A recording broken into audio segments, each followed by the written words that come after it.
അമ്മുവിന് 3 പരീക്ഷകളിൽ ശരാശരി 50 മാർക്ക് കിട്ടി. 4ാമത്തെ പരീക്ഷയിലെ മാർക്ക് കൂടെ കൂട്ടിയപ്പോൾ ശരാശരി 60ആയി. എങ്കിൽ 4ാമത്തെ പരീക്ഷയിലെ മാർക്ക് എത്ര? അപ്പോൾ നമുക്കിവിടെ 4ാമത്തെ പരീക്ഷയിൽ കിട്ടിയ മാർക്കാണ് കണ്ടുപിടിക്കേണ്ടത്. ഇത് നമുക്ക് എല്ലാവർക്കും അറിയാം. ശരാശരി കണ്ടുപിടിക്കേണ്ട ഫോർമുല എന്താണ്? ശരാശരി കണ്ടുപിടിക്കേണ്ട ഫോർമുല നമുക്കറിയാം. തുക ഡിവൈഡഡ് ബൈ എണ്ണമാണ് നമുക്കറിയാം. തുക ഡിവൈഡഡ് ബൈ എണ്ണം.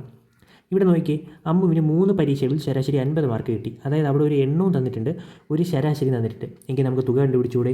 എങ്കിൽ തുക കണ്ടുപിടിക്കേണ്ട ഫോർമുല എന്താവും? തുക ഈസ് ഈക്വൾ ടു ശരാശരി ഗുണം എണ്ണം എന്നാവില്ലേ? ശരാശരി ഗുണം എണ്ണം. അങ്ങനെയാണെങ്കിൽ ഈക്വൽ ടു ഇവിടെ ശരാശരി 50 തന്നിട്ടുണ്ട്. 50 ഗുണം എണ്ണം എത്രയാണ്? 3. 50 ഗുണം 3 150. ഈ 150 എന്താണ്? ഈ അമ്മുവിന് 3 പരീക്ഷകളിലും കൂടെ കിട്ടിയ ആകെ മാർക്കാണ് 150.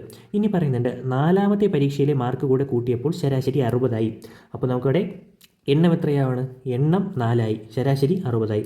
അങ്ങനെയാണെങ്കിൽ 60 ഗുണം 4 ചെയ്താൽ നമുക്ക് എന്ത് കിട്ടും? 60 ഗുണം 4 6 4 24 240.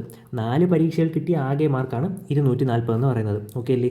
ഇവിടെ 3 പരീക്ഷയിൽ കിട്ടിയ ആകെ മാർക്ക് 150 എന്നുണ്ട്, 4 പരീക്ഷയിൽ കിട്ടിയ ആകെ മാർക്ക് 240 എന്നുണ്ട്. നമുക്ക് എന്താ കണ്ടുപിടിക്കേണ്ടത്?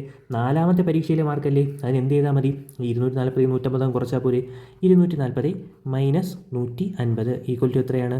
90 ആണ് നമ്മുടെ ഉത്തരം. Option B.